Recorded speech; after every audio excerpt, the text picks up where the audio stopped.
ಸಿದ್ದರಾಮಯ್ಯ 5 ವರ್ಷ ಇರ್ತಾರೋ ಇರಲ್ವೋ ಗೊತ್ತಿಲ್ಲ. ಸಿಎಂ ಆಪ್ತ ಸಲಹೆಗಾರ ಬಿಆರ್ ಪಾಟೀಲ್ ಅವರ ಸ್ಫೋಟಕ ಸ್ಟೇಟ್ಮೆಂಟ್ ಇದು.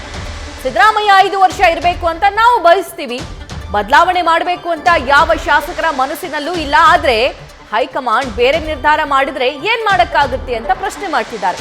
ಸಿದ್ದರಾಮಯ್ಯಗೆ ಇನ್ನೂ ದೊಡ್ಡ ಜವಾಬ್ದಾರಿ ನೀಡಬಹುದು. ಸಿಎಂ ಸಿದ್ದರಾಮಯ್ಯ ಆಪ್ತ ಸಲಹೆಗಾರ ಬಿಆರ್ ಪಾಟೀಲ್ ಅವರ ಹೇಳಿಕೆ ಇದು.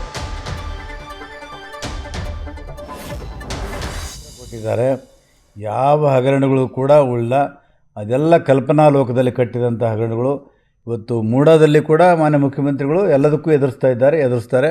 ಅದರಿಂದ ಮುಕ್ತವಾಗಿ ಹೊರಬರ್ತಾರೆ. ಮೂಡದಿಂದ ಮುಕ್ತವಾಗಿ ಹೊರಗೆ ಖಂಡಿತ 100ಕ್ಕೆ 100.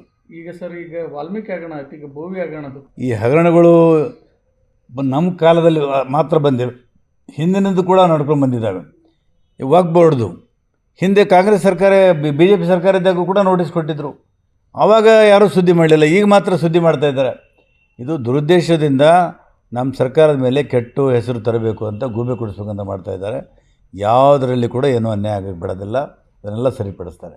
ಈಗ ವಕ್ಫ್ ಹೋರಾಟ ಮಾಡ್ತಿದ್ದಾರೆ BJP ಅವರು, ಜನರ ಜಾಗೃತಿ ಮಾಡ್ತಾ ಇದ್ದಾರೆ. BJP ಅವರು ಮೊದಲು ಇಬ್ಬರು ಒಂದಾಗಿ ಮಾಡಲಿ. ಅಲ್ಲೇ ಒಡಕಿದೆ ಧ್ವನಿ, ಅಲ್ಲೇ ಒಡಕಿದೆ. ನಮ್ಮನೇನು ನೋಡ್ತಾರೆ ಅವರು. ಯತ್ನಾಳ್ ಅವ್ರದ್ದೊಂದು ಬಣ, ವಿಜೇಂದ್ರ ಅವ್ರದ್ದೊಂದು ಬಣ, ಇನ್ನೂ ಎಷ್ಟು ಬಣ ಇದೆ ಗೊತ್ತಿಲ್ಲ. ಯಾರ್ಯಾರು ದಿಲ್ಲಿಯಲ್ಲಿ ಕೂತು ಯಾರ್ಯಾರಿಗೆ ಆಪ್ರೇಟ್ ಮಾಡ್ತಾ ಇದ್ದಾರೋ, ಯಾರ್ಯಾರು ಕೈ ಚಳ ಎಲ್ಲೆಲ್ಲಿ ನಡೆದಿದೆ ಗೊತ್ತಿಲ್ಲ. BJP ಇನ್ನೂ ಅರ್ಥ ಆಗಿಲ್ಲ ಅವರಿಗೆ. ಅದವಾನಿ ಅಂತವರಿಗೆ ಮೂಲೆ ಗುಂಪು ಮಾಡಿದ್ರು. ಆಮೇಲೆ ನಮ್ಮ ಮುರಳಿ ಮನೋಹರ್ ಜೋಶಿ ಅಂಥವ್ರಿಗೆ ಮೂಲೆ ಗುಂಪು ಮಾಡಿದ್ರು. ಇಲ್ಲಿ ಯಾವ ಲೆಕ್ಕಕ್ಕೆ ಇವರೆಲ್ಲ BJPಗೆ. ಇಂಥ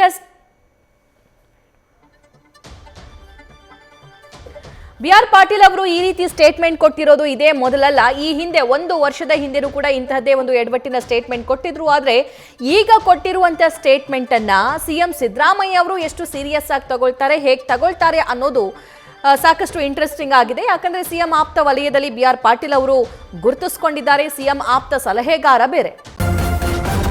ನ್ಯೂಸ್ ಫಸ್ಟ್ ನಿರ್ಭೀತಿಯಿಂದ ನಿಮ್ಮ ಪರವಾಗಿ.